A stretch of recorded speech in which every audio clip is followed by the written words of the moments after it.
యావత్ ప్రజానికానికి ఎంతో మేలు చేశాయని చెప్పడానికి గర్వపడుతున్నాను అధ్యక్ష.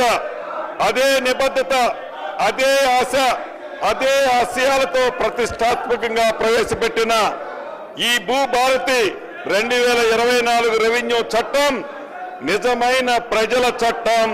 అక్షరాల భూమి ఉన్న ప్రతి ఒక్కరికి ఇది చుట్టం అధ్యక్ష. అంతేకాదు దేశ చరిత్రని సరికొత్త సంస్కరణలతో లిఖించిన 3 వ్యక్తుల గురించి ఇక్కడ చెప్పుకోవాలి అధ్యక్ష. అదృష్టవశాత్తు ఈ సంస్కరణలన్నీ చేసింది తెలంగాణ బిడ్డలే కావటం మరొక విశేషం.